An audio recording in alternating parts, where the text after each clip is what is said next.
Good morning, this is the latest market news. I am Uliana. Asian stock markets are mostly lower on Tuesday, tracking the weak cues overnight from Wall Street, and as data showed that the manufacturing sector in China, the world's second largest economy, dipped into contraction territory in March. The manufacturing sector in China dipped into contraction territory in March, the latest survey from HSBC Bank showed on Tuesday, with a PMI score of 49.2. That was well shy of forecast for 50.5, and it was down sharply from 50.7 in February. Now at an 11-month low, the index also dipped below the boom or bust line of 50 that separates expansion from contraction. In late morning trades, the Nikkei 225 index is declining 0.26%. On Monday, Japanese shares closed at a fresh 15-year high, even as the yen traded slightly stronger against the dollar.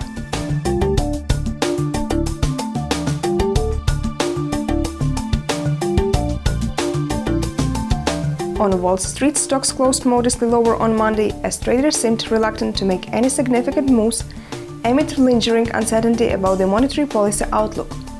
The Dow edged down 0.1%, the Nasdaq slid 0.3%, and the S&P 500 dipped 3.68 points or 0.2%.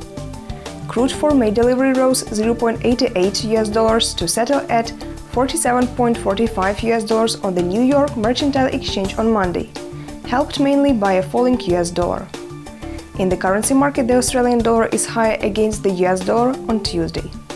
In early trades, the local unit is trading at $0.7892, up from Monday's close of $0.7810.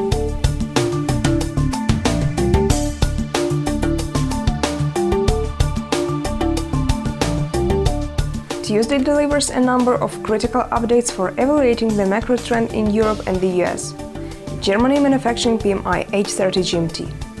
The German government expects a pickup in growth this year for Europe's largest economy.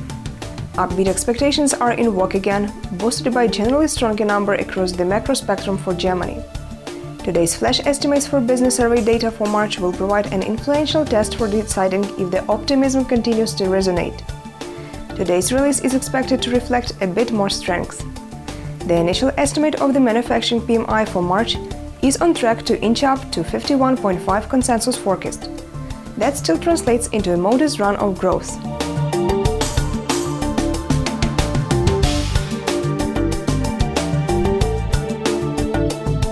It was the latest market news provided by ICO FX. Goodbye.